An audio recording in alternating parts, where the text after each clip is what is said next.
तर पृथ्वीराज मोहोळ हा 67व्या महाराष्ट्र केसरी कुस्ती स्पर्धेचा विजेता ठरलेला आहे।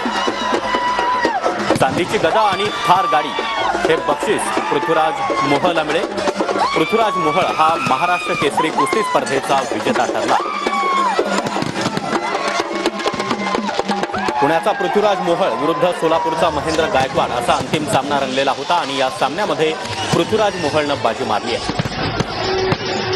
या विजयानंतर पृथ्वीराज मोहोळचे समर्थक त्याचे सहकारी जोरदार जल्लोष करताना पाहायला मिळतात। त्याच्या प्रशिक्षकांना देखील खांद्यावर घेऊन संपूर्ण मैदानाला फेरी मारली जाते।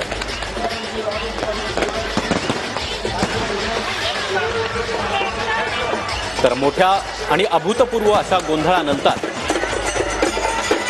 महाराष्ट्राला पुन्हा एकदा महाराष्ट्र केसरी मिळालेला आहे। पृथ्वीराज मोहोळ यानं 67व्या महाराष्ट्र केसरी कुस्ती स्पर्धेमध्ये बाजी मारली आहे।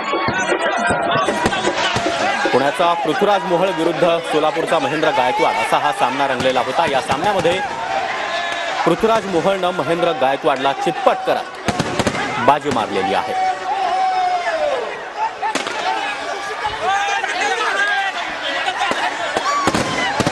तर अंतिम सामन्यामध्ये महेंद्र गायकवाडनं काहीशा गोंधळानंतर मैदान सोडलं, त्यामुळे पंचांनी पृथ्वीराज मोहोळला विजय घोषित केलाय।